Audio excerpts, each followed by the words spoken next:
Good morning प्यारे बच्चों। चलिए आज हम लोग शुरू करते हैं S block elements 11th class का। और ये चैप्टर बहुत ही कंसेप्चुअल चैप्टर है, छोटा सा चैप्टर है, कोई न्यूमेरिकल्स यहाँ से आता नहीं है। और जो भी क्वेश्चंस आते हैं वो थ्योरेटिकल बेस्ड ही क्वेश्चन आता है, कंसेप्चुअल क्वेश्चन आते हैं। तो चलो हम लोग शुरू करते हैं और देखते हैं किस तरह के क्वेश्चन एग्जाम में आने का चांसेस रहता है। तो शुरू करते हैं एस ब्लॉक एलिमेंट्स। सबसे पहले ये देखो एस ब्लॉक एलिमेंट्स होता क्या है। एस ब्लॉक एलिमेंट्स होता है प्यारे बच्चों, एस ब्लॉक एलिमेंट्स कहते हैं जब आप एलिमेंट्स का इलेक्ट्रॉनिक कॉन्फ़िगरेशन निकालोगे, राइट, तो आप देखेंगे कि लास्ट इलेक्ट्रॉन जो होता है वो कहाँ फॉल करता है, एस सबसेल में फॉल करता है। तो उसको हम लोग क्या कहेंगे, एस ब्लॉक एलिमेंट्स कहेंगे। ये सब छोटी छोटी बातें आप ऑलरेडी जानते ही हो। ओके, ग्रुप 1 और ग्रुप 2 के एलिमेंट्स जितने भी है वो सब किस में आता है, एस ब्लॉक एलिमेंट्स में आता है। ग्रुप 1 में कौन कौन सा एलिमेंट्स आता है आपको पता होगा, lithium, sodium, potassium, rubidium, caesium and lithium, sodium, potassium, rubidium and caesium. ये सब किसमें, फ्रांसियम भी आता है। फ्रांसियम क्या है, हमारा रेडियो एक्टिव एलिमेंट्स है, तो उसकी बात हम लोग नहीं करेंगे। ओके, तो ग्रुप 1 में कौन कौन सा एलिमेंट्स आ गया, पता आ गया हो गया आपको, lithium, sodium, potassium, rubidium, caesium and francium. Okay, group 2 में कौन कौन से एलिमेंट्स आते हैं, वो आते हैं beryllium, magnesium, calcium, strontium and barium. Radium भी आता है, तो रेडियम हमारा क्या है, रेडियो एक्टिव एलिमेंट्स है। ओके, तो रेडियो एक्टिव एलिमेंट्स की बात हम लोग नहीं करेंगे। तो यहाँ पर आप याद कर सकते हो, ली ना करो रब से फरियाद, जानते होंगे आप लोग, बेटा मांगे कार स्कूटर बाप राजी, जानते होंगे ये सब। ओके, तो चलो यहाँ पर जो क्वेश्चन आने के चांसेस हैं हमने उसके बारे में ही बात किया हुआ है। जो रेगुलर ट्रेंड फॉलो करता है, जैसे atomic structure, down the atomic size, अगर आप डाउन द ग्रुप जाते हैं तो एटॉमिक साइज क्या होता है, इंक्रीज करता है। आयोनाइजेशन एनर्जी एटॉमिक साइज का क्या होता है, इन्वर्सली प्रोपोर्शनल होता है। तो इस सब के बारे में बात नहीं करेंगे। और ये सब जो रेगुलर ट्रेंड को फॉलो करता है, इसके बेसिस पे कोई क्वेश्चन आता भी नहीं है। क्वेश्चन तो वहाँ से आते हैं ना बच्चे जो इरेगुलर ट्रेंड को फॉलो करता है। ओके, तो हम लोग इरेगुलर ट्रेंड की बात करेंगे यहाँ पर। तो सबसे पहले हम लोग बात कर लेते हैं डेंसिटी की। किसकी बात कर लेते हैं बच्चों, डेंसिटी। डेंसिटी इक्वल टू क्या होता है, मास बाय वॉल्यूम। मतलब जो डेंसिटी है वो मास पे भी डिपेंड करेगा और वॉल्यूम पे भी डिपेंड करता है। तो इसीलिए डेंसिटी इरेगुलर ट्रेंड को फॉलो करता है। क्यों, क्योंकि ये दोनों वैल्यू पे डिपेंड करता है। कभी मास बढ़ सकता है तो डेंसिटी इंक्रीज कर जाएगा, कभी वॉल्यूम बढ़ जाए तो डेंसिटी डिक्रीज कर जाएगा। इसी तरह से डेंसिटी जो क्या है, जो बहुत सारे फैक्टर पे डिपेंड करता है, मास पे डिपेंड करता है, वॉल्यूम पे डिपेंड करता है। तो यहाँ पर आपको इरेगुलरिटीज देखने को मिलता है। ओके, तो हम लोग डेंसिटी की बात कर लेते हैं। डेंसिटी में अगर मैं एक्सपेक्टेड ट्रेंड की बात करूँ, एक्सपेक्टेड ट्रेंड की बात करूँ, तो होना क्या चाहिए, जिसका मास कम उसका डेंसिटी कम। तो लिथियम का मास कम है तो लिथियम का डेंसिटी कम होगा। तो ट्रेंड तो यही बनना चाहिए ना, लिथियम का कम सोडियम से, सोडियम का कम होगा पोटासियम से। ये एक्सपेक्टेड ट्रेंड है, बट ऐसा होता नहीं बच्चों। होता क्या, जो एक्चुअल ट्रेंड है वो क्या होता है, यहाँ पर एन मतलब सोडियम और पोटासियम में इंटरचेंज हो जाता है। मतलब नाक, समझ रहे हो, सोडियम और पोटासियम। तो हम क्या करेंगे, इंटरचेंज करेंगे, पोटासियम को यहाँ पर लेके आ जाएंगे और सोडियम को यहाँ पर लेके आ जाएंगे। याद रखना, इसमें यही डिफरेंस है। तो लिथियम तो अपने जगह पे ही रहेगा, सोडियम की जगह पर पोटासियम होगा, फिर सोडियम होगा, और इस तरह से ये दोनों ट्रेंड सेम ही रहेगा, कोई दिक्कत नहीं है, याद हो जाएगा आपको। मतलब सिर्फ आपको नाक को क्या करना है, इंटरचेंज कर देना है। ओके, तो डेंसिटी याद हो जाएगी आप, और यहाँ से क्वेश्चन आने के चांसेस होते हैं। ओके बच्चों, अब आ जाओ ग्रुप सेकेंड की बात करते हैं। ग्रुप सेकेंड में क्या कहते हैं, उसको हम लोग अल्कलाइन अर्थ मेटल कहते हैं। अब ये देखो, एक बात और देख लो यहाँ पर कि डेंसिटी की बात कर रहे हैं तो यहाँ पर भी इरेगुलरिटीज देखने को मिलेंगे। अगर मैं रेगुलर ट्रेंड की बात करूँ तो बेटा मांगे कार स्कूटर, बेटा का मास क्या है, कम है, जिसका डेंसिटी कम होगा तो बेटा मांगे कार स्कूटर, ये ट्रेंड फॉलो करना चाहिए। बट ये ट्रेंड फॉलो नहीं करता है। होता क्या है, यहाँ पर जो बेटा और जो कैल्शियम है, मतलब Be और कैल्शियम है, इसमें इंटरचेंज हो जाता है। ओके, तो मैग्नीशियम तो अपनी जगह पे ही रहेगा, बेरिलियम के जगह पर क्या आएगा, कैल्शियम, और कैल्शियम के जगह पर क्या चला जाएगा, बेरिलियम चला जाएगा। ओके, बाकी आप वैसे सबको क्या कर देना, अपने ही प्लेस पे पुट कर देना, तो ये हमारा राइट ट्रेंड हो जाएगा। ओके, समझ में आ गया इतनी बातें। अल्कली मेटल क्या होता है, अल्कली मेटल होता है कि जिसका बेस वाटर में क्या होता है, इजीली सोल्युबल होता है। जिस मेटल का बेस, मतलब सोडियम ले लिया, सोडियम NaOH बना लिया, उसका बेस बना लिया, तो वो वाटर में क्या होता है, सोल्युबल होता है, उसको अल्कली मेटल कहते हैं। जिसका बेस वाटर में सोल्युबल होता है उस मेटल को अल्कली मेटल कहते हैं। और अल्कलाइन अर्थ मेटल, इसका भी बेस वाटर में सोल्युबल होता है, लेकिन ये जो मेटल होते हैं ना, इसको अर्थ क्रस्ट से डिग आउट करके निकाला जाता है, खोद के निकाला जाता है, जिसको हम लोग अल्कलाइन अर्थ मेटल, क्योंकि अर्थ से निकाला जाता है, अर्थ मेटल कहते हैं। ओके, क्लियर हो गया। अब आ जाओ, नेक्स्ट जो प्रॉपर्टी है फिजिकल प्रॉपर्टी वो है मेल्टिंग पॉइंट और बॉइलिंग पॉइंट का, या हार्डनेस उसको, जिसका मेल्टिंग पॉइंट ज़्यादा उसका ज़्यादा हार्डनेस होगा, राइट। तो देखो जो हमारा ग्रुप 1 का एलिमेंट्स है उसमें कोई भी इरेगुलरिटी देखने को नहीं मिलता है, मतलब मेल्टिंग पॉइंट डिपेंड करता है मेटालिक बॉन्ड पे। मेल्टिंग पॉइंट किस पे डिपेंड करता है बच्चों? मेटालिक बॉन्ड पे डिपेंड करता है। जिसका मेटालिक बॉन्ड जितना स्ट्रांग होगा उसका मेल्टिंग पॉइंट उतना स्ट्रांग होगा, उतना हाई होगा। मतलब क्या? मेटालिक बॉन्ड, मेटालिक बॉन्ड मतलब मेटल एटम के बीच में बॉन्ड, छोटे छोटे साइज होंगे तो उसके बीच में मेटालिक बॉन्ड क्या होगा? स्ट्रांग होगा। और मान लो ये वाला है, इसके बड़े बड़े एटम्स हैं तो इसके बीच में फोर्स ऑफ अट्रैक्शन उतना स्ट्रांग नहीं होगा, फोर्स ऑफ अट्रैक्शन उतना ज़्यादा स्ट्रांग नहीं होगा तो इसका मेल्टिंग पॉइंट कम हो जाएगा, राइट। और जो छोटे छोटे पार्टिकल्स है वो बहुत ही क्लोजली पैक्ड होंगे, क्लोजली पैक्ड होंगे। क्लोजली पैक्ड होने की वजह से मेटालिक बॉन्ड स्ट्रांग हो जाएगा। मेटालिक बॉन्ड स्ट्रांग होगा तो जिसका एटम छोटा उसका metallic bond strong, metallic bond strong तो मेल्टिंग पॉइंट भी ज़्यादा, तो लिथियम का मेल्टिंग पॉइंट क्या होगा? ज़्यादा हो जाएगा। बच्चे हम लोग रिवीजन कर रहे हैं, ठीक है ना, तो आप लोग ये ऑलरेडी पढ़ रखे हो। तो मेल्टिंग पॉइंट किस पे डिपेंड करता है? मेटालिक बॉन्ड पे डिपेंड करता है, और भी बहुत सारे फैक्टर होते हैं उस पर डिपेंड करता है, ठीक है। अब मेटालिक बॉन्ड किस पे डिपेंड करता है? ये वैकेंट डी ऑर्बिटल पे डिपेंड करता है, नंबर ऑफ वैलेंस इलेक्ट्रॉन पे डिपेंड करता है। तो ये सब आप ऑलरेडी पढ़ चुके हैं, ओके। तो आप इतना समझिए कि जो ग्रुप 1 एलिमेंट्स है उसमें मेटालिक बॉन्ड का ऑर्डर क्या होगा? लिथियम का सबसे ज़्यादा मेल्टिंग पॉइंट होता है। तो मेल्टिंग पॉइंट सबसे ज़्यादा लिथियम का होगा क्योंकि लिथियम का साइज छोटा है, वो क्लोजली पैक्ड हो जाएगा। क्लोजली पैक्ड होगा तो उसके बीच में फोर्स ऑफ अट्रैक्शन ज़्यादा होगा तो उसका मेल्टिंग पॉइंट ज़्यादा हो जाएगा।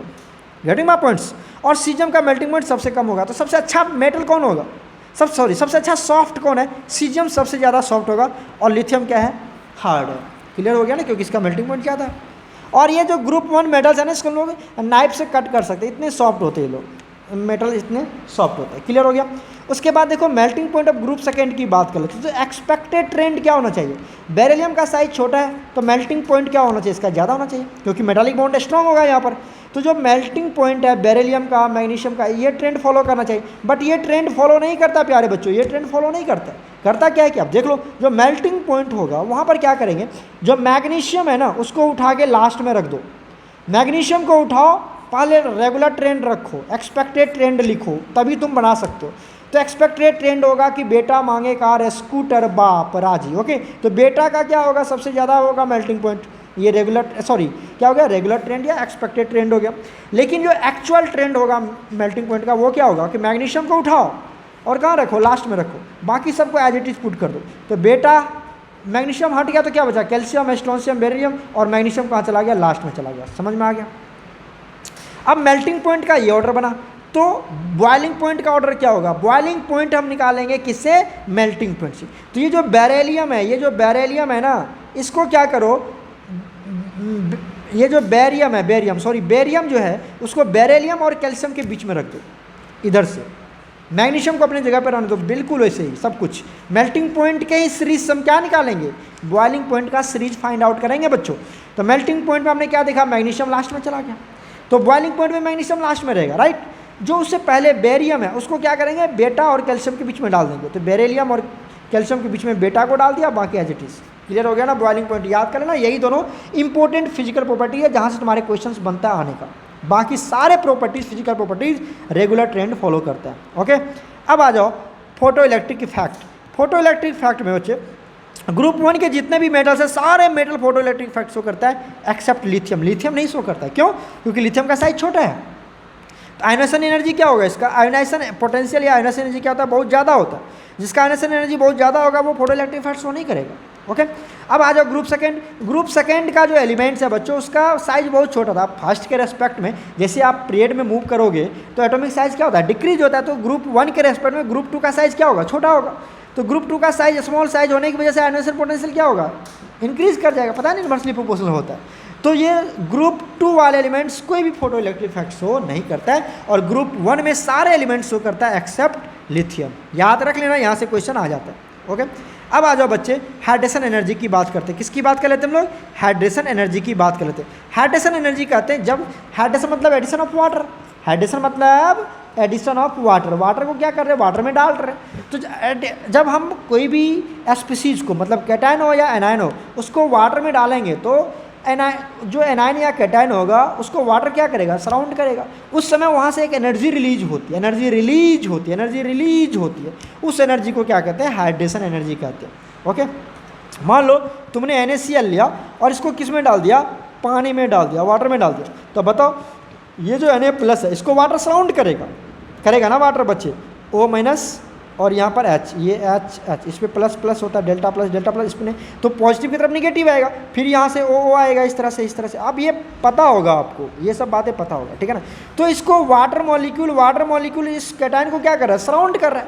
सराउंड करने के बाद यहाँ से क्या निकलता है, एक एनर्जी रिलीज होता है, उसी को क्या कहते हैं, हाइड्रेशन एनर्जी कहते हैं। अब हाइड्रेशन एनर्जी बच्चे किस पे डिपेंड करता है, जितना ज़्यादा वाटर उसको सराउंड करेगा उतना ज़्यादा हाइड्रेशन एनर्जी निकलेगा। जितना ज़्यादा वाटर मॉलिक्यूल्स कैटायन को सराउंड करता है या एनायन को सराउंड करता है उतना ज़्यादा हाइड्रेशन एनर्जी रिलीज होता है। मतलब greater the hydration greater the energy release. Clear हो गया ना, डायरेक्टली प्रोपोर्शनल होता है। तो अगर मैं साइज की बात करूँ, बिफोर हाइड्रेशन, जब हाइड्रेशन नहीं हुआ, मतलब Na+ को अगर आपने पानी में नहीं डाला तो उस समय उसका साइज छोटा होगा। तो देखो Li+ का साइज छोटा होगा, पता है ना आपको, down the group size increase करता है, तो ऊपर वाले का साइज क्या होगा, छोटा होगा। तो बिफोर द हाइड्रेशन, पानी में नहीं मिलाया तो Li+ का साइज छोटा होगा, ये तो पता ही होगा आपको। क्लियर है। जब आपने पानी में डाल दिया, मतलब आफ्टर हाइड्रेशन, तो Li+ एक्वस का साइज जितना छोटा साइज होगा, अब पानी में जाने के बाद उसका साइज उतना बड़ा हो जाएगा, सबसे बड़ा हो जाएगा। गेटिंग माय पॉइंट्स ना, याद रखना, जिसका साइज जितना छोटा, पानी में जाने के बाद उसका साइज उतना बड़ा हो जाएगा। तो मतलब आफ्टर हाइड्रेशन लिथियम की साइज सबसे बड़ी हो जाएगी, किसमें, रेस्पेक्टिव ऑल कैटायंस। क्लियर हो गया ना। तो लिथियम प्लस का साइज सबसे ज़्यादा हो जाएगा। अब इसकी साइज बड़ी हो गई, सबसे ज़्यादा हो गया इसका साइज, तो ये दौड़ नहीं पाएगा, मूव नहीं कर पाएगा, तो इसकी मोबिलिटी क्या होगी, सबसे कम होगी। अब इसकी साइज बड़ी हो गई तो मूव कर पाएगा क्या, नहीं। जब मूव नहीं कर पाएगा, अब तुम पता होगा कि मूवमेंट ऑफ कैटायंस और एनायंस इज कॉल्ड इलेक्ट्रिसिटी। अब कैटायंस और एनायंस मूव करे सॉल्यूशन में तो इलेक्ट्रिसिटी कंडक्ट करता है। अब ये स्लो मूव कर रहा है तो कंडक्टिविटी भी क्या होगा, कम हो जाएगा। क्लियर हो ना, साइज बड़ी हो गई तो मूव कम करेगा। और मोटा आदमी थोड़ा धीरे धीरे दौड़ेगा ना बच्चे, तो जब साइज बड़ी हो गई तो उसकी मोबिलिटी कम हो जाएगी, मोबिलिटी कम हो गया तो कंडक्टिविटी भी क्या हो जाएगी, कम हो जाएगी। क्लियर हो गया ना, कोई दिक्कत तो नहीं है। चलो अब आ जाओ फ्लेम टेस्ट की बात करते हैं। फ्लेम टेस्ट क्या होता है बच्चों, कोई भी एलिमेंट्स को, ग्रुप 1 और ग्रुप 2 के एलिमेंट्स को अगर आप फ्लेम के ऊपर रखते हो, फ्लेम समझ रहे हो ना, फ्लेम क्या होता है हमारे पास बच्चे, आग ये लपटें जो होती है, ठीक ना, इसके ऊपर अगर आप रख रहे हो, इसके ऊपर कोई मेटल को रख रहे हो, मेटल को हीट कर रहे हो, तो वो क्या होता है, डिफरेंट कलर्स देता है आपको। डिफरेंट कलर्स क्यों देता है, जब आप उसको हीट एनर्जी देते हो तो वो एनर्जी किसको जाता है, वैलेंस इलेक्ट्रॉन को जाता है, और वो वैलेंस इलेक्ट्रॉन अपने नेटिव जो ओरिजिनल सेल होता है उसको छोड़ के, ऑर्बिट को छोड़ के हायर एनर्जी सेल में चला जाता है, और फिर वो वहाँ पर बहुत ही फ्रैक्शन ऑफ सेकेंड के लिए रुकता है, और फिर वो बैक होता है, वो बैक होगा अपने ओरिजिनल सेल में। जब वो बैक होता है तो जितना एनर्जी अब्जॉर्ब करके गया था वो सारे एनर्जी को वो क्या करता है, रिलीज करता है in the form of radiation. और रेडिएशन रिलीज करेगा तो हर रेडिएशन के पास क्या होता है, हर रेडिएशन के पास अपना वेवलेंथ होता है, लैम्डा होता है, और हर अलग अलग लैम्डा के पास अपना अलग अलग क्या होता है, कलर होता है। ठीक है, तो उसी तरह से ये तो आपने हाइड्रोजन स्पेक्ट्रम में पढ़ा ही होगा प्यारे बच्चों, ठीक है, तो मैंने उसी यहाँ पर उतना एक्सप्लेन नहीं कर रहा हूँ। ठीक है, तो जैसे आप उसको फ्लेम के ऊपर रखोगे तो वो डिफरेंट क्या देगा, कलर्स देगा। तो अब ये आपको कलर याद होना चाहिए। लिथियम देता है क्रिम्सन रेड, सोडियम देता है येलो कलर, पोटासियम देता है वायलेट, रुबिडियम देता है रेड, और सीजियम क्या देता है, ब्लू कलर देता है। ओके, अच्छा, ये जो सेकेंड एलिमेंट्स है जिसमें बेरिलियम और मैग्नीशियम है, ये कलर शो नहीं करता है, क्योंकि उसकी साइज़ बहुत छोटी होती है। साइज़ छोटे होने की वजह से आयनाइजेशन एनर्जी बहुत ज़्यादा होता है।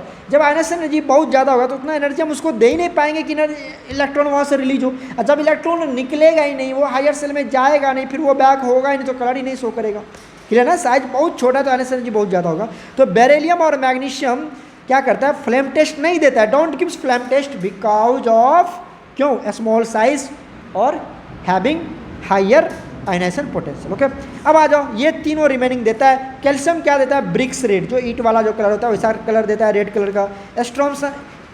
स्ट्रोंसियम होता है वो क्या देता है, क्रिम्सन रेड देता है, और बेरियम क्या देता है, ग्रीन कलर देता है। याद करना, ये कलर बहुत इंपॉर्टेंट है, तुमसे कलर ही पूछेगा सिर्फ। ये कितना बार नीट में आ चुका है प्यारे बच्चों, नीट में आ चुका है क्वेश्चन कि जो बेरियम है वो कौन सा कलर देता है, रुबिडियम है कौन सा कलर देता है, कौन सा फ्लेम टेस्ट कौन सा कलर देगा। ओके, चलो अब आ जाओ reaction with reaction with liquid ammonia, reaction with liquid ammonia. अब जितना भी एस ब्लॉक एलिमेंट्स होता है वो लिक्विड अमोनिया के साथ रिएक्शन करता है। जो एस ब्लॉक एलिमेंट्स होता है वो लिक्विड अमोनिया के साथ रिएक्शन करता है। कैसे करता है देखो, मान लो हमने एक ग्रुप ले लिया सोडियम, एस ब्लॉक एलिमेंट्स है, ग्रुप 1 का एलिमेंट्स है, किसका ये ग्रुप 1 का एलिमेंट्स है। ओके, सोडियम ले लिया, सोडियम आपको पता है टूटता है तो क्या बनाता है, Na+ बनाता है और साथ में एक इलेक्ट्रॉन रिलीज करता है। क्लियर हो गया। अब इसका रिएक्शन करवाना है किसके साथ, अमोनिया के साथ। तो हमने सोडियम लिया और अमोनिया लिया, लेकिन अमोनिया के साथ क्या ले लिया, X+Y, X+Y। ये X+Y क्या कर शो करता है बच्चे, number of moles, number of moles को डिनोट करता है। किसको डिनोट करता है, नंबर ऑफ मोल्स को डिनोट करता है। अब मान लो यहाँ पर आपको जो अमोनिया को रिएक्शन करवाना है ना, वो Na+ के साथ भी करवाना है और इलेक्ट्रॉन के साथ भी करवाना है, दोनों के साथ करवाना है। तो हमें X+Y के टर्म में लेना। मान लो अमोनिया तुमने ले लिया 7 मोल, कितना ले लिया 7 मोल्स। तो हो सकता है X का वैल्यू 2 हो तो Y का वैल्यू कितना होगा, बोलो 5। अरे तब ना बच्चे, कितना होगा, 5 2 7 होंगे। तो इस तरह से X और Y क्या होगा, कभी 2 मोल होगा, कभी 5 मोल होगा। या तुमने मान लिया X को कितना मान लिया 4, X को मान लिया 4, राइट। तो बताओ Y कितना होगा 3।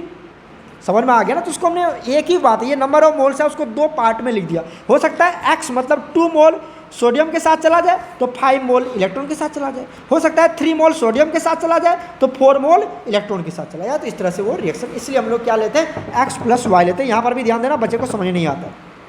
ओके, अब देखो जब ये रिएक्शन करेगा तो क्या होगा, NH3 मान लिया हमने X मोल किसके साथ चला गया, सोडियम के साथ चला गया, प्लस चार्ज यहाँ पर आ गया, ये बना लेता है कॉम्प्लेक्स बना लेता है। क्या बना लेता है, ये कॉम्प्लेक्स बना लेता है। क्या बना लेता है, कॉम्प्लेक्स, स्टेबल कॉम्प्लेक्स बनाता है, स्टेबल।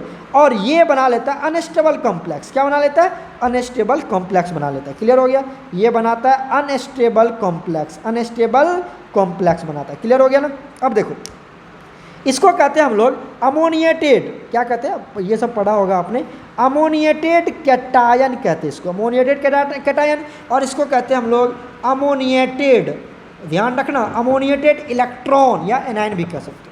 अब ये जो इलेक्ट्रॉन है ना बच्चे, ये अनस्टेबल है। ये जो कम्प्लेक्स बनता है, अमोनिएटेड एनायन बनता है या अमोनिएटेड इलेक्ट्रॉन बनता है, ये अनस्टेबल कम्प्लेक्स होता है। ये फर्दर टूट जाता है, फर्दर टूट जाता है, ये स्टेबल है ही नहीं। तो क्या होगा, यहाँ से इलेक्ट्रॉन रिलीज हो जाता है। अगर एक इलेक्ट्रॉन रिलीज हुआ, अगर एक इलेक्ट्रॉन रिलीज हुआ तो सॉल्यूशन जो है वो ब्लू कलर में आ जाएगा। और एक इलेक्ट्रॉन अनपेयर्ड इलेक्ट्रॉन है तो वो पैरामैग्नेटिक नेचर का होगा। सॉल्यूशन किस नेचर का होगा, पूछा जाता है बार बार, किस नेचर का होगा, पैरामैग्नेटिक नेचर का, और ब्लू कलर का होगा आप जब शुरू में इसका रिएक्शन करवाओगे। क्यों, क्योंकि वहाँ पर एक अनपेयर्ड इलेक्ट्रॉन है और due to unpaired electron solution shows blue colour and paramagnetic in nature. Okay, लेकिन जैसे जैसे आप कंसंट्रेशन बढ़ाओगे, मान लो तुमने फिर से डाल दिया ये सोडियम डाल दिया, फिर सोडियम डाल दिया, फिर सोडियम डाल दिया, तो सोडियम का या मेटल का कंसंट्रेशन आप बढ़ा रहे हो बच्चों।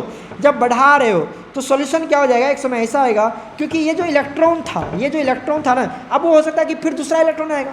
तो इलेक्ट्रॉन अपोजिट स्पिन वाले क्या हो जाएंगे, वहाँ पर पेयर्ड अप हो जाएंगे। पेयर्ड अप हो जाएंगे तो अब वो क्या हो जाएगा, कलरलेस हो जाएगा। ये जो कलर आया था ना, वो अनपेयर्ड इलेक्ट्रॉन की वजह से ही आया था। और वो पैरामैग्नेटिक भी क्यों था, अनपेयर्ड इलेक्ट्रॉन की वजह से। तो जैसे जैसे तुमने कंसंट्रेशन बढ़ा दिया, इलेक्ट्रॉन बढ़ रहा है, तो जो अपोजिट स्पिन वाले होंगे वो पेयर्ड अप होता चला जाएगा और सॉल्यूशन क्या हो जाएगा, कलरलेस हो जाएगा और लास्ट में डायमैग्नेटिक हो जाएगा। इतनी बात समझ में आ गई, हो गया। ओके, चलो अब देख लेते हैं reaction with water. Reaction with water, आपको पता है कि जो भी मेटल है वो वाटर के साथ रिएक्शन करेगा तो क्या बनाएगा, मेटल हाइड्रोक्साइड बनाता है और साथ में क्या रिलीज करता है, हाइड्रोजन गैस रिलीज करता है। ओके, अब आ जाओ, अगर मैं ग्रुप 1 की बात करूँ तो क्या बनाएगा, LiOH। क्या बनाएगा, बोलो, LiOH बनाएगा।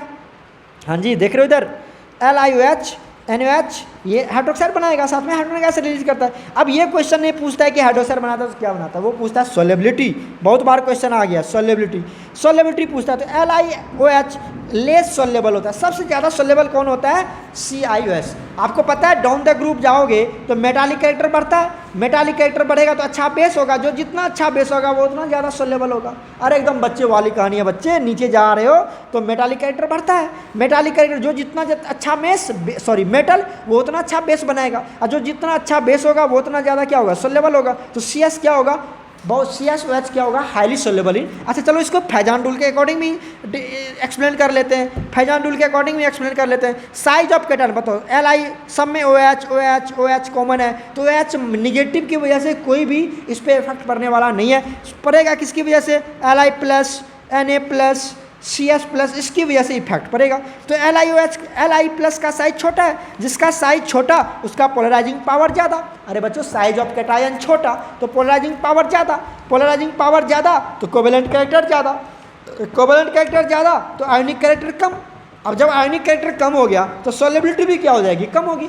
अरे बच्चे पता है ना आपको, आयनिक कंपाउंड में ज़्यादा सॉल्युबल होता है, पोलर कंपाउंड में ज़्यादा सॉल्युबल होता है। तो जो आयनिक कंपाउंड है वो भी तो पोलर होता है ना, और वाटर क्या है, पोलर कंपाउंड है। तो आयनिक कैरेक्टर कम है तो कम सॉल्युबल होगा। जितना ज़्यादा आयनिक कंपाउंड होगा उतना ज़्यादा वो सॉल्युबल होता है। इतनी बात समझ में आई। और जितना ज़्यादा आयनिक कंपाउंड होगा उतना ज़्यादा स्टेबिलिटी भी होती है, क्योंकि सॉलिड होता है। आपको पता होगा कोवेलेंट कंपाउंड जो होता है जनरली किस फॉर्म में होता है, लिक्विड के फॉर्म में या फिर गैसेस के फॉर्म में। और जो आयनिक कंपाउंड होता है वो जनरली किस फॉर्म में मिलेगा आपको, सॉलिड फॉर्म में मिलता है। कोवेलेंट कंपाउंड में मिलता है। आप ये मत सोचना कि जितने भी कोवेलेंट कंपाउंड है वो सब लिक्विड और गैस है। जैसे मान लो डायमंड हो गया, ग्रेफाइट हो गया, ये कोवेलेंट कंपाउंड है, बट पता है ना आपको डायमंड दुनिया का हार्डेस्ट सब्सटेंस है। तो ये किस फॉर्म में है, सॉलिड फॉर्म में। तो कोवेलेंट भी होता है, लेकिन जनरली कि मैं जनरल की बात कर रहा हूँ, जो आयनिक कंपाउंड क्या होता है वो सॉलिड होता है। और जो जितना ज़्यादा सॉलिड होगा वो उतना ज़्यादा स्टेबल होगा, थर्मल स्टेबिलिटी होगा, और उतना ज़्यादा आयनिक कंपाउंड सॉल्युबल भी होता है। क्लियर हो गया। तो फैजान रूल के अकॉर्डिंग भी हमने इसको एक्सप्लेन कर लिया।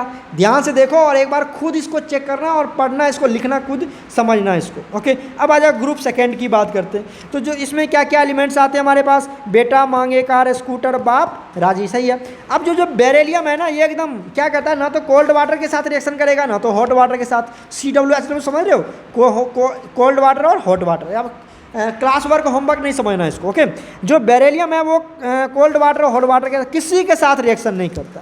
लेकिन जब मैग्नीशियम है ना बच्चे, वो कोल्ड वाटर के साथ तो रिएक्शन करता नहीं, सिर्फ हॉट वाटर के साथ रिएक्शन करता है। रिमेनिंग 3 एलिमेंट्स सबके साथ रिएक्शन करता है। तो बनाएगा क्या, BeOH, MgOH, BaOH। अब कहोगे सर ये रिएक्शन करता है तो BeOH कैसे आ गया। बच्चे मैंने ये कहा कि BeOH वाटर के साथ डायरेक्ट रिएक्शन करके BeOH हॉट नहीं बनाएगा।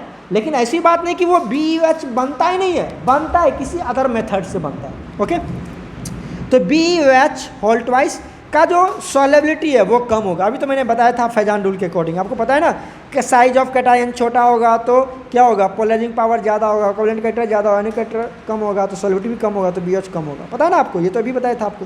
क्लियर हो गया। अब आ जाओ हम बात कर लेते हैं वाटर के साथ रिएक्शन किसका, ग्रुप 1 का। अब आपको पता है कि जो लिथियम है वो सिर्फ क्या बनाता है, ऑक्साइड बनाता है। Only oxide is form.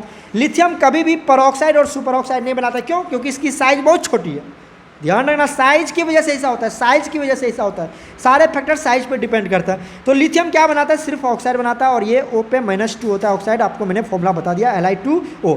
Sodium की साइज थोड़ी सी बड़ी होती है तो वो ऑक्साइड भी बनाता है और परऑक्साइड भी बनाता है। ये परऑक्साइड है जिसपे O पे कितना चार्ज होता है, -1 चार्ज होता है। आपको पता है ना, NaOO Na पे +1, Na पे +1 तो इसके ऊपर -1, Na पे +1 तो इसके ऊपर -1, O पे कितना चार्ज है, -1। तो ये परऑक्साइड है। OO के बीच में जो बॉन्ड बनता है इसको परऑक्साइड बॉन्ड कहते हैं। ओके, इधर देखो, इधर इसको परऑक्साइड बॉन्ड कहते हैं। ओके, तो जो सोडियम है ना बच्चों, वो ऑक्साइड भी बना सकता है, ऐसा बात नहीं है, और परऑक्साइड तो बनाता है। जो रुबिडियम, सीजियम है और पोटाशियम है, ये सुपर ऑक्साइड बनाता है। अब ऐसी बात नहीं कि वो ऑक्साइड नहीं बनाएगा। क्या, जब सुपर ऑक्साइड है तो वो ऑक्साइड भी बना सकता है, परऑक्साइड भी बना सकता है, और सुपर ऑक्साइड तो बनाते हैं। मतलब समझ में आई, इसकी साइज बहुत बड़ी है इसीलिए वो सुपर ऑक्साइड बना लिया। लेकिन वो ऑक्साइड भी बनाएगा, परऑक्साइड भी बनाता है, कुछ भी बना सकता है। लेकिन लिथियम सिर्फ ऑक्साइड बना सकता है, सोडियम ऑक्साइड और परऑक्साइड बना सकता है, और पोटासियम, रुबिडियम, सीजियम तीनों बना सकता है। Getting my points. बहुत सुंदर प्यारे बच्चों, चलो आगे बढ़ते हैं। अब ग्रुप सेकंड एलिमेंट्स है, due to a small size, due to, अब पता है ना ग्रुप सेकंड का साइज क्या होता है, ग्रुप 1 के रेस्पेक्ट में छोटा होता है। तो ये सिर्फ क्या बनाता है, ऑक्साइड्स एंड परऑक्साइड बनाता है। सुपर ऑक्साइड कभी नहीं बना सकता, सुपर ऑक्साइड कभी नहीं बनाएगा, सिर्फ क्या बनाएगा, ऑक्साइड एंड परऑक्साइड बनाता है। जैसे एग्जाम्पल ले लो, हमने बेरिलियम ले लिया, ग्रुप 2 का एलिमेंट्स है। अब ये ऑक्सीजन के साथ रिएक्शन करा हो तो क्या बनाएगा, ऑक्साइड बनाएगा। और इस ऑक्साइड को अगर तुमने 500 डिग्री सेल्सियस पे हीट कर दिया तो परऑक्साइड में BeO2 में कन्वर्ट हो जाता है। क्लियर हो गया। और तुमने फर्दर 700 डिग्री सेल्सियस पे हीट कर दिया इस परऑक्साइड को, तो वो सुपर ऑक्साइड में नहीं बनने वाला। क्यों, तो इसकी साइज इतनी बड़ी है ही नहीं कि सुपर ऑक्साइड बना सके, तो वो फर्दर टूट जाएगा किसमें, ऑक्साइड एंड O2 में। मतलब ग्रुप सेकंड का एलिमेंट्स सिर्फ क्या बनाएगा, oxide and peroxide, super oxide कभी नहीं बना सकता है, because of having a small size. Okay, अब आ जाओ, हम वाटर के साथ रिएक्शन करते हैं। वाटर के साथ क्या करते हैं बच्चे? रिएक्शन करवाते हैं। किसका?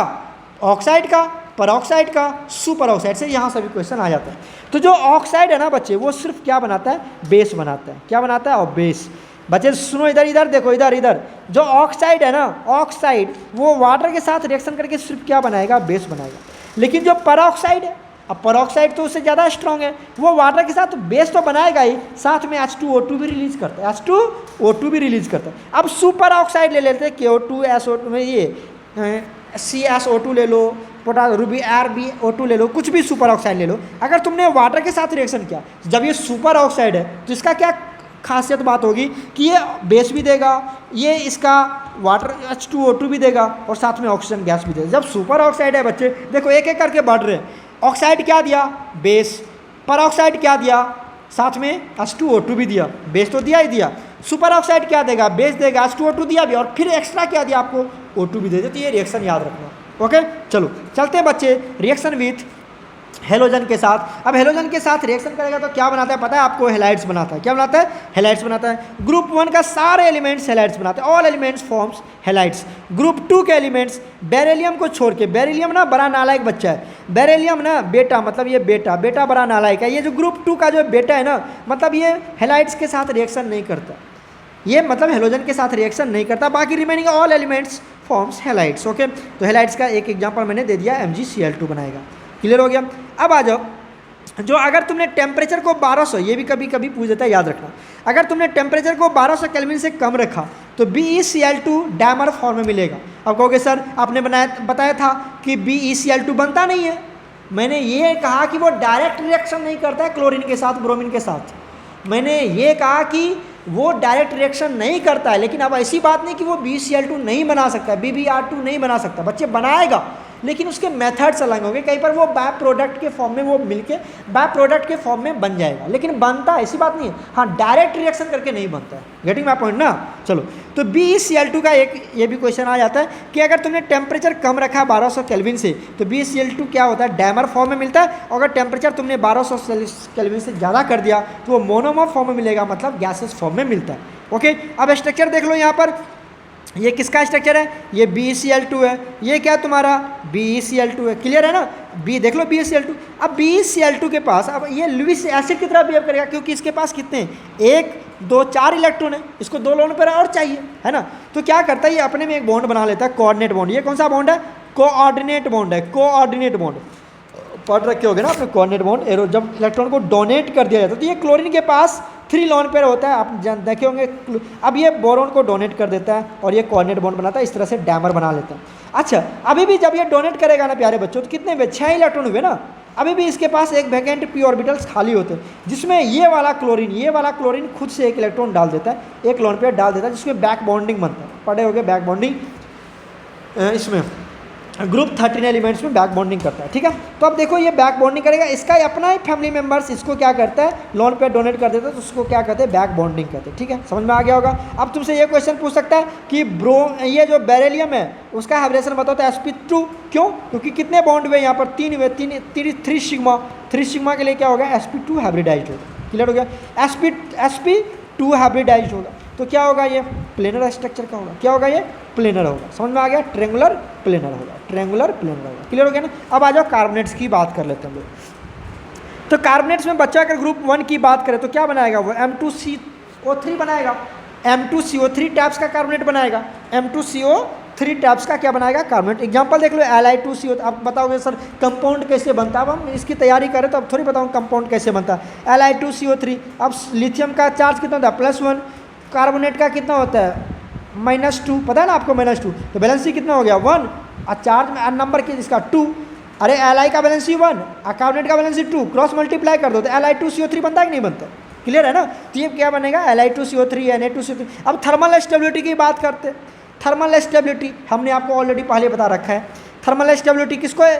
क्या होगा? Li2CO3 का मतलब वो आसानी से टूट जाएगा। थर्मल स्टेबिलिटी मतलब इसका कम है, मतलब हीट करने पर तुरंत टूट जाएगा। कौन? Li2CO3। अब कार्बोनेट को तोड़ोगे, अब यहाँ पे देखो Li2CO3 तोड़ेंगे तो क्या बनाएगा? LiO + Li2O और साथ में क्या रिलीज करेगा? CO2 gas. मतलब ऑक्साइड बनाता है, और कोई भी कार्बोनेट को तोड़ोगे तो वो ऑक्साइड बनाता है और CO2 गैस रिलीज करता है, पता है ना आपको। तो ये CO2 गैस रिलीज करेगा। उसी तरह से ये जल्दी टूटता है, ये तुरंत टूट जाएगा, लेकिन ये सब जल्दी नहीं टूटेगा। क्लियर है ना। तो थर्मल स्टेबिलिटी किसके अकॉर्डिंग एक्सप्लेन करेंगे हम इसको, फैजान रूल। क्यों? क्योंकि साइज छोटी है, साइज छोटी होगी तो कैटायन का साइज छोटा तो पोलराइजिंग पावर, कैटायन का साइज छोटा तो पोलराइजिंग पावर ज़्यादा, पोलराइजिंग पावर ज़्यादा तो कोवेलेंट कैरेक्टर भी ज़्यादा, आयनिक कैरेक्टर कम, आयनिक कैरेक्टर कम तो स्टेबिलिटी भी कम, तो थर्मल स्टेबिलिटी कम। क्लियर हो गया ना बच्चों, कर सकते हो इसको। अब आ जाओ ग्रुप 2 की बात करते हैं। ये पूछा जाता है, वेरी वेरी इंपॉर्टेंट है, वेरी वेरी इंपॉर्टेंट प्यारे बच्चों, इसको दिमाग में रखना। बहुत बार ये क्वेश्चन आता है कार्बोनेट का, सल्फेट का और हाइड्रोक्साइड का। अब आ जाओ ग्रुप 2 की बात करते हैं। ये किस टाइप का बनाएगा, MCO3 बनाएगा, BeCO3, MgCO3, BaCO3। अब कैसे बनता है वो तो आपको पता ही है, ठीक है। अब इसकी बात करते हैं, थर्मल स्टेबिलिटी की बात करते हैं। थर्मल स्टेबिलिटी में क्या हम करेंगे, यहाँ पर देखो CO3-2, CO3-2, CO3-2, इसके भी सब में सेम ही है, एनायन सेम है। तो ये जो थर्मल स्टेबिलिटी को कौन इफेक्ट करेगा, कैटायंस। कैटायंस कौन बनेंगे यहाँ पर, Be+2, Mg+2, Ba+2। अब जिसका साइज जितना छोटा, उस कैटायन का साइज छोटा तो कोवेलेंट कैरेक्टर क्या होगा, ज़्यादा होगा। कोवेलेंट कैरेक्टर ज़्यादा तो आयनिक कैरेक्टर कम, आयनिक कैरेक्टर कम तो थर्मल स्टेबिलिटी भी क्या हो जाएगी, उसकी कम हो जाएगी। तो BeCO3 का थर्मल स्टेबिलिटी क्या हो जाएगा, कम हो जाएगा। उसी तरह से ये मैंने ऑलरेडी आपको अभी अभी एक्सप्लेन करके आया और आराम से आप कवर कर सकते हो। अब आ जाओ सॉल्युबिलिटी की बात करते हैं। सॉल्युबिलिटी में बच्चे ऐसी बात नहीं है, अगर ग्रुप सेकेंड की बात करेंगे तो सॉल्युबिलिटी में ऐसी बात नहीं होती है। सॉल्युबिलिटी में BeCO3 या MgCO3 या जो हमारा कार्बोनेट है या फिर सल्फेट है या क्रोमेट है, कार्बोनेट सल्फेट क्रोमेट, याद रखना कार्बोनेट सल्फेट क्रोमेट ये अपोजिट हो जाता है। सॉल्युबिलिटी ग्रुप सेकेंड का सॉल्युबिलिटी याद कर लेना, यहाँ से वो अपोजिट हो जाता है। क्यों हो जाता है यहाँ पर अपोजिट, क्योंकि यहाँ पर लैटिस एनर्जी जो होता है बच्चों वो क्या हो जाता है, ज़्यादा हो जाता है हाइड्रेशन एनर्जी से। लैटिस एनर्जी ज़्यादा हो जाता है किससे, हाइड्रेशन एनर्जी से। और जिसका लैटिस एनर्जी, अब हाइड्रेशन एनर्जी ज़्यादा रहता तो आराम से सॉल्युबल हो जाता ना। आपको कि सर Be का साइज छोटा है तो हाइड्रेशन ज़्यादा होना चाहिए, लेकिन ऐसी बात यहाँ पर नहीं होती। यहाँ पर लैटिस एनर्जी में ज़्यादा चेंजिंग आता है, ठीक है ना, हाइड्रेशन एनर्जी के रेस्पेक्ट में। तो बेरिलियम का लैटिस एनर्जी क्या होता है, ज़्यादा हो जाता है। जब ये ज़्यादा हो जाएगा तो वो जल्दी टूटेगा नहीं, हाइड्रेट नहीं हो पाएगा। तो इसी वजह से आप कैसे याद करोगे, जो सल्फेट है, क्रोमेट है, क्लियर है ना, और कार्बोनेट है सेकेंड ग्रुप सेकेंड एलिमेंट्स का, उसका सॉल्युबिलिटी यही ऑर्डर को फॉलो करेगा। ये वेरी वेरी इंपॉर्टेंट, बहुत बार क्वेश्चन आ चुका है। अब देखो यहाँ पर मैंने क्वेश्चन भी पुट कर दिया हुआ है, which have higher hydration energy than lattice energy. तो किसका लैटिस एनर्जी ज़्यादा होगा यहाँ पर हाइड्रेशन एनर्जी से, which have higher hydration energy than lattice energy. तो किसका हाइड्रेशन एनर्जी ज़्यादा होगा, लैटिस एनर्जी। तो यहाँ पर किसका होगा, BeSO4 का, ठीक है। BeSO4 का हाइड्रेशन एनर्जी क्या होगा, ज़्यादा हो जाता है किसके रेस्पेक्ट में, किसके रेस्पेक्ट में, लैटिस एनर्जी के रेस्पेक्ट में, Be का, ठीक है ना, बेटा मांगे का रेस्पेक्ट। तो ग्रुप सेकेंड का जो एलिमेंट्स है उसमें हाइड्रेशन एनर्जी जो होगा वो Be का ज़्यादा होगा हाइड्रेशन एनर्जी, ठीक है ना। एक सेकेंड बच्चों, हम यहाँ पे एक बता रहे हैं आपको। जब ये इसका हम सॉल्युबिलिटी की बात करेंगे, हाइड्रेशन की बात करेंगे, तो हाइड्रेशन में क्या होने वाला है, Be का ज़्यादा होगा, स्मॉल साइज है। लेकिन जब सॉल्युबिलिटी की बात करेंगे तो सॉल्युबिलिटी के केस में लैटिस एनर्जी ज़्यादा हो जाता है। तो हमारा यही ट्रेंड फॉलो करता है, याद रख लेना इसको। तो यहाँ पर हाइड्रेशन एनर्जी पूछ रहा था, तो हम क्या हो जाएगा, यहाँ पर Be का हाइड्रेशन एनर्जी ज़्यादा हो जाएगा। ये AIPMT 2010 का क्वेश्चन है, ठीक है। अब आ जाओ सॉल्वे अमोनिया प्रोसेस की बात करते हैं। सॉल्वे अमोनिया प्रोसेस से हम लोग क्या बनाते हैं, Na2CO3 बनाते हैं और NaHCO3 बनाते हैं। याद रखना, सोडियम कार्बोनेट और सोडियम बाइकार्बोनेट बनाते हैं। सॉल्वे अमोनिया प्रोसेस है। कैसे बनाते हैं, हम लोग अमोनिया लेते हैं, कार्बन डाइऑक्साइड गैस लेते हैं और वाटर में डाल देते हैं। तो क्या बना लेता है, अमोनियम बाइकार्बोनेट, NH4HCO3 बना लेता है। फिर NH4HCO3 को हम लोग सोडियम से, मतलब सोडियम वाले कंपाउंड से रिएक्शन करवा देते हैं, मतलब NaCl से रिएक्शन करवा देते हैं। तो क्या बना लेता है, NaHCO3 बना लेता है और साथ में NH4Cl भी बनता है। तो हमें NH4CO3 से मतलब है। NH4CO3 को फर्दर हम लोग हीट करते हैं। हीट करने पर क्या हो जाएगा, Na2CO3 H2O। ये तो पता है कि कार्बन बाइकार्बोनेट को तोड़ोगे तो वाटर रिलीज करेगा, CO2 गैस रिलीज करता है। अब मुझे ये मिल गया, इसके साथ वाटर मिला दो तो क्या मिल जाएगा, तुम्हें सोडियम कार्बोनेट मिल जाएगा, बन गया हमारा। अब ये जो NH4Cl मिला, हमें अमोनिया डाला था ना, क्या करते हैं, ये जो NH4Cl है उसको कैल्शियम हाइड्रोक्साइड के साथ मतलब स्लैक लाइम के साथ रिएक्शन करवा देते हैं तो हमें फिर से क्या मिल जाता है, अमोनिया गैस फिर से रिलीज हो जाता है और ये ऑटोमेटिकली फिर से हमें मिल जाता है, फिर बार बार डालने की जरूरत नहीं होती सॉल्वेंट अमोनिया प्रोसेस में, ऑलरेडी NH3 रिसाइकल होते रहता है। ओके बच्चों, चलो अब कहता है कि इस प्रोसेस के थ्रू हम लोग K2CO3 पोटासियम क्रोमेट और पोटासियम कार्बोनेट और पोटासियम बाइकार्बोनेट हम लोग नहीं प्रिपेयर कर सकते हैं। रीज़न यही है कि जो पोटासियम कार्बोनेट है, पोटासियम बाइकार्बोनेट है, वो वाटर में आराम से सोलेबल हो जाता है, वो PPT बनाता ही नहीं, तो हम लोग उसके कैसे निकालेंगे। तो जो ये जो Na2CO3 है ये सॉलिड फॉर्म में आ जाता है, मतलब PPT बना लेता है, लेकिन K2CO3 KHCO3 ये PPT नहीं बनता, वो वाटर में क्या हो जाता है, डिजोल्व हो जाता है। देखो वाटर बना है नहीं यहाँ पर, इधर देखो, इधर वाटर बना ना, ये वाटर में डिजोल्व कर जाएगा, तो फिर उसको कैसे निकालेंगे हम लोग। तो यहाँ पर ये सॉलिड फॉर्म में आ जाता है, तो हम वाटर को निकाल लेते हैं डिकेंटेशन से, वाटर CO2 तो ऑलरेडी निकल गया और ये हमारा सॉलिड बच जाता है, क्लियर हो गया ना। लेकिन ये सब सोलेबल हो जाता है तो हम इसको नहीं निकाल पाते, तो इसीलिए K2CO3 और KHCO3 को हम लोग सॉल्वेंट अमोनिया प्रोसेस के थ्रू नहीं बना सकते हैं, ये भी क्वेश्चन आ जाता है एग्जाम में। ओके, अब आ जाओ सोडियम क्लोराइड की बात कर लेते हैं, NaCl की बात कर लेते हैं। सोडियम क्लोराइड को हम लोग कहाँ से निकालते हैं, सी वाटर से। अब तुमको पता होगा सी वाटर में क्या होता है, NaCl होता है। NaCl जो सी वाटर होता है उसको हम लोग क्या करते हैं, गड्ढा में या पिट में कहीं क्या रहते हैं, मतलब इकट्ठा कर लेते हैं और इसको इवोपरेट होने के लिए छोड़ देते हैं। इवोपरेट होने के तो वाटर निकल जाएगा, वहाँ से क्या मिलेगा तुम्हें, क्रड सॉल्ट में गंदा वो आपको मिलेगा, लेकिन वो प्योर इम्प्योर बहुत इम्प्योर होता है वो, तो उसको हम लोग क्या कर देते हैं, क्रड सॉल्ट कर देते हैं। क्रड सॉल्ट जो मिला उसमें आप बहुत कम अमाउंट में क्या मिला देते हैं, वाटर मिला देते हैं और फिर फिल्टर कर देते हैं। फिल्टर करने से क्या होता है, हमारे पास दो तरह के सब्सटेंस मिलते हैं, एक इम्प्योरिटी जो फिल्ट्रेशन के थ्रू बाहर निकल जाता है और इनसोल्युबल इम्प्योरिटीज़। कैसा इम्प्योरिटीज़, इनसोल्युबल, वो फिल्ट्रेशन के थ्रू बाहर निकल जाता है। और कुछ NaCl के थ्रू क्या होता है, वो इम्प्योरिटीज़ NaCl में मिला ही रह जाता है, जिसको कि क्या कहते हैं, सोल्युबल इम्प्योरिटीज़ कहते हैं। और वो सोल्युबल इम्प्योरिटीज़ क्या हो सकता है, MgCl2 और CaCl2। अरे क्लियर हो रहा है बच्चों, सी वाटर लिया, उसको आपने क्या कर दिया, इवोपरेट कर दिया, तो क्रड सॉल्ट मिला। क्रड सॉल्ट में फिर क्या किया, थोड़ा सा मिनिमम वॉल्यूम ऑफ वाटर मिला दिया और फिर फिल्टर कर लिया उसको। फिल्टर करने से क्या होगा, जो इम्प्योरिटीज होंगे वो फिल्टर पेपर के ऊपर रह जाएगा, इनसोल्युबल, और जो सोल्युबल होगा वो NaCl सॉल्यूशन के साथ क्या होगा, नीचे चला जाएगा। और सोल्युबल इम्प्योरिटीज क्या क्या होंगे, MgCl2 CaCl2, यही होगा ना, ठीक है। अब उसको क्या करते हैं, ये जो सोल्युबल है उसको हम लोग क्या करते हैं, ये सॉल्यूशन जो बचा, ये वाला सॉल्यूशन, ये वाला इधर देखो, इधर ये जो सॉल्यूशन है इसको हम लोग क्या करते हैं, इसमें तो क्या क्या है, CaCl2 MgCl2, ड्राई HCl पास करते हैं। ड्राई HCl में क्या होता है, यहाँ पे क्लोरीन है, देखो क्लोरीन, तो क्लोरीन का कंसंट्रेशन क्या हो जाता है, बढ़ जाता है। क्लोरीन का कंसंट्रेशन जैसे बढ़ेगा तो इस सॉल्यूशन में क्या है तुम्हारे पास, सॉल्यूशन में NaCl भी है ना, NaCl है, CaCl2 है, MgCl2 है, तो जो सोडियम है वो हाईली रिएक्टिव है, ग्रुप 1 एलिमेंट से हाईली रिएक्टिव होगा, तो वो क्लोरीन के साथ रिएक्शन करके फटाफट क्या बना लेता है, NaCl बना लेता है। देखो तो कैल्शियम और मैग्नीशियम क्या, ग्रुप 2 का एलिमेंट्स है, तो जो सोडियम है वो हाईली रिएक्टिव होने की वजह से क्लोरीन के साथ रिएक्शन करके NaCl बना लेता है, और क्या होता है, PPT बना लेता है, क्रिस्टल बना लेता है, और NaCl हम लोग वहाँ से निकाल लेते हैं, प्योर NaCl मिल जाता है। क्लियर हो गया। अब आ जाओ ग्लोबल सॉल्ट की बात करते हैं। ग्लोबल सॉल्ट का फॉर्मूला होता है Na2SO4.10H2, एकदम बच्चे वाली कहानी है। सबको बनाएंगे कार्बोनेट से, जितने भी सॉल्ट पढ़ेंगे सबको किससे बनाएंगे, कार्बोनेट से बनाएंगे। हमने क्या ले लिया, Na2CO3 ले लिया और डाइल्यूट H2SO4 डाल दिया, तो क्या होगा, अरे बच्चे ये डबल डिस्प्लेसमेंट रिएक्शन है, कुछ नहीं है। H2SO4 कहाँ चला जाएगा, Na के साथ, और CO3 कहाँ चला जाएगा, इसके साथ चला जाएगा, तो क्या बनाएगा, Na2SO4 बना लेगा, और CO3 टूट के क्या बना लेगा, CO2 रिलीज हो जाएगा गैस बनके, तो क्या बना लेगा, Na2CO3 किस में कन्वर्ट हो जाएगा, Na2SO4 में, और वहाँ पर वाटर मॉलिक्यूल डाइल्यूट डाइल्यूट मतलब वाटर मॉलिक्यूल है, तो एक्वस में कन्वर्ट हो जाएगा।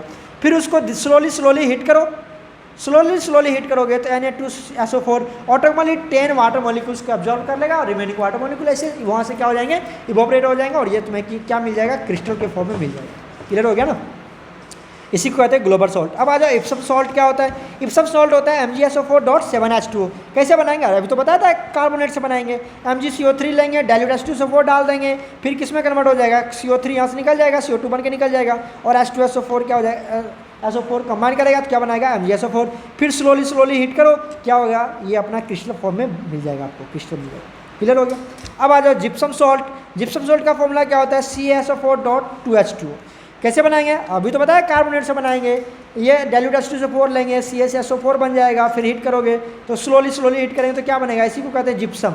इसी को क्या कहते हैं हम लोग, जिप्सम कहते हैं। फिर जिप्सम को हीट करेंगे कितने पे, 120 डिग्री सेल्सियस पे अप्रॉक्सीमेटली हीट करेंगे तो क्या हो जाएगा, CaSO4.12H2, हेमी हाइड्रेट कहते हैं इसको, हेमी हाइड्रेटेड कहते हैं, ठीक है ना। और इसको आप ऐसे भी लिख सकते हो, क्या लिख सकते हो, 2CaSO4.H2O, 2 से मल्टीप्लाई करोगे ना यहाँ से, 2 तो ये 2 हो जाएगा, यहाँ 2 कट जाएगा तो ये इसी को हम लोग क्या कहते हैं, POP कहते हैं। ऐसे भी लिख सकते हो आप POP। अरे 2 से इसको मल्टीप्लाई करें तो होगा ना बच्चे, 2 कैंसिल हो जाएगा और यहाँ पे 2 लग जाएगा। क्लियर है ना। इसी को ये भी फॉर्मूला कभी कभी मिलेगा आपको, तो घबराना मत। ओके, ये हो गया POP। अब POP का यूज कभी कभी पूछ देता था, आपको पता है ना कहाँ पे, जो ये ऑर्नामेंट्स बनाते हैं हम लोग, विंडो में यूज़ करते हैं, जो जितने भी टॉयज बनते हैं वो किसका बनता है, POP का बनता है। और जो हम लोग कभी, इतना बहुत सारे हो गए, आप याद कर लेना इसका, वैसे पूछता नहीं है, प्रिपरेशन आपको समझ में आ गया किस तरह से होता है। ओके, चलो अब बच्चे अब देख लेते हैं लाइम वाटर। लाइम वाटर कैसे बनाते हैं, लाइम वाटर का फॉर्मूला होता है CaOH होल ट्वाइस एक्वस। क्या होता है फॉर्मूला, लिख लो, CaOH होल ट्वाइस एक्वस। मैंने लिखना भूल गया था यहाँ पर। ओके, अब देखो क्या रहता है, क्विक लाइम लेते हैं CaO, याद रखना क्विक लाइम CaO होता है, उसको वाटर में डाल दिया तो क्या बना, CaOH होल ट्वाइस। ये होता है सॉलिड फॉर्म में, अप्रॉक्सीमेटली सॉलिड फॉर्म में तुम्हें मिलेगा, उसको क्या कहते हैं हम लोग, स्लैक लाइम कहते हैं। फिर फर्दर वाटर मिला देते हैं तो वो क्या बना जाता है, CaOH होल ट्वाइस। अब ये एक्वस सस्पेंशन, सॉल्यूशन नहीं, सस्पेंशन, देखो वर्ड देखो, सस्पेंशन बन जाता है, मतलब उसी को हम लोग क्या कहते हैं, मिल्क ऑफ लाइम कहते हैं। CaOH whole twice aqueous suspension बनता है, उसी को मिल्क लाइम भी कहते हैं और एक्वस सस्पेंशन भी कहते हैं। फिर फर्दर तुमने वाटर ऐड कर दिया तब जाके मिलेगा तुमको लाइम वाटर मिलेगा। क्लियर हो गया, क्लियर हो गया। अब आ जाओ कुछ क्वेश्चन कर लेते हैं। करेक्ट ऑर्डर ऑफ सल्फेट, ये मैंने बोला था आपको, बहुत बार क्वेश्चन आया हुआ है, किसका, ग्रुप 2 का सल्फेट की बात करते हैं वाटर में। करेक्ट ऑर्डर ऑफ सल्फेट्स किसका, ग्रुप 2 का इन वाटर। तो बताओ कौन आराम से सोलेबल हो जाएगा, किसका सल्फेट आराम से सोलेबल हो जाएगा। आपको पता है कि ग्रुप 2 बेटा मांगे कार स्कूटर, यही है ना, आपको पता होगा। नीचे जिससे जैसे जैसे हम जाते हैं, नीचे जैसे जैसे जाते हैं सोलेबिलिटी डिक्रीज करता है, ग्रुप 2 का डिक्रीज करता है, याद है ना आपको, ग्रुप 2 का डिक्रीज करता है। तो सबसे ज़्यादा किसका होगा, किसका ज़्यादा होगा, Mg का। बेटा मांगे कार स्कूटर, जो इसका सल्फेट होगा उसका सोलेबिलिटी क्या होगा, ज़्यादा होगा, किसके, कैल्शियम के। और इस तरह से कर सकते हो, कोई दिक्कत है, बोलो, कोई दिक्कत नहीं है। अब आ जाओ correct order of thermal stability की बात करते हैं। Correct order of thermal stability, इसको भी कैसे है पता है ना आपको, इसको किससे हम लोग डिफाइन करते थे, फैजान रूल से करते थे। किससे, फैजान रूल से करते थे, 2015 का क्वेश्चन है ये। देखो अब ये MgOH है, ये सब कुछ भी आपको इस तरह से बहुत सारे ऑप्शन दिया हुआ है, मैंने करेक्ट ऑप्शन ही लिख दिया यहाँ पर, करेक्ट ऑर्डर लिख दिया। कैसे, जिसका साइज छोटा है, साइज छोटा हो जाएगा, जिसका साइज छोटा, पोलराइजिंग पावर उसका ज़्यादा, तो कोवेलेंट कैरेक्टर उसका ज़्यादा, तो आयनिक कैरेक्टर उसका कम, तो थर्मल स्टेबिलिटी कम। तो किसका थर्मल स्टेबिलिटी कम होगा ना प्यारे बच्चों, देखो क्लियर हो गया ना। तो ये फैजान रूल से आराम से हम निकाल लेंगे, कोई दिक्कत नहीं है। तो इतना तक मैंने आपको समझा दिया, और इससे ज़्यादा आपको नहीं आएगा। जो भी आएगा उस, अगर कुछ आता भी है तो हमने ऑलरेडी आपका क्वेश्चन सेट तैयार कर रखा है, वहाँ पर जो भी क्वेश्चन आएंगे उसको भी हम लोग सॉर्ट आउट करेंगे और वो आपको मिलेगा ही मिलेगा, ठीक है। तो इसको बच्चे प्लीज़ अच्छे से रिवाइज करना, एक बार पढ़ना इसको। और फिर कहीं भी डॉट्स आता है अगर इस थ्योरेटिकल पोर्शन में, इस वीडियो लेक्चर में अगर आपको कोई भी डॉट्स आता है तो आप प्लीज़ क्वेश्चन मतलब हमसे जरूर रिवाइज करना। कहाँ पर, क्लासेस में, जब आपकी क्लासें लगेंगी वहाँ पर आप जरूर पूछना हमसे। ओके, फिर मिलते हैं अगले लेक्चर में बच्चों, और वहाँ पर हम लोग क्वेश्चन भी सॉर्ट आउट करेंगे। Okay, take care.